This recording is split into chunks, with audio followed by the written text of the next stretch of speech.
A mother raped 12 years ago while her children slept in the next room is now fighting to make sure her story doesn't become anyone else's. Candace Castillo is one of the last known victims of the Ramsey Street Rapist in Fayetteville. I didn't even know that there was a serial rapist. I was the sixth victim, one of the last that we know of. Candace Castillo's life changed forever in January of 2008. A stranger sexually assaulted her in her Fayetteville apartment while her two young children slept in a nearby room and while her husband was on deployment. It would be 10 years before police would make an arrest and she could begin to find closure. It was such a joyful day. Of course, lots of emotions came back, but it was a sigh of relief that he was finally caught. Daryl Wayne Bowden is charged with Candace's rape and 5 others. These mug shots are the first time she ever saw his face, and what stands out to her are his facial expressions. Looking back at some of his mug shots when he was arrested for these minor offenses, it's almost like he has a smirk on his face because he feels like he's gotten away with something. A CBS 17 investigation found Bowden has an extensive criminal record showing 74 criminal filings.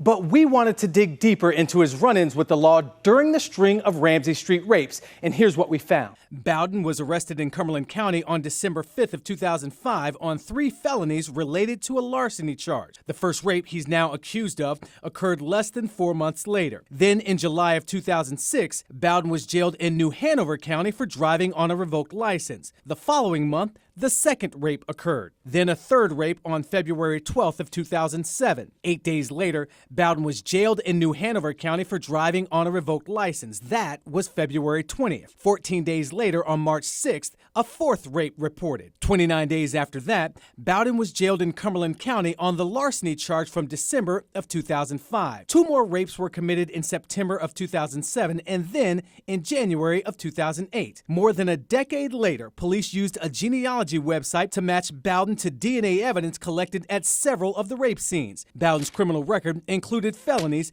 but did not meet the guidelines for DNA collection in North Carolina. Castillo thinks the law should be changed. To hear that he had that many run-ins with the law, and maybe if something like DNA or something could have been collected, a lot of this would have never been able to happen. Candace has joined forces with fellow Ramsey Street survivor Kobe Hashin. Together, they have vowed to change legislation right here in North Carolina to stop those with extensive criminal records like Bowden from skirting the law, especially when their DNA could possibly help to solve other crimes they may have committed. We are survivors, and we are both wanting to turn this awful experience into something positive.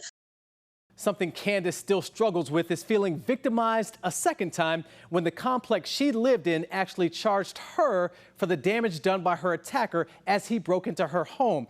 They also charged her for the pieces of carpet, the doorknobs, and the window screens taken by the Fayetteville Police Department as evidence. As for Bowden, he is still awaiting trial in connection to these rapes. And to see all of the stories we've done surrounding the Ramsey Street rapes, you can find them on CBS17.com.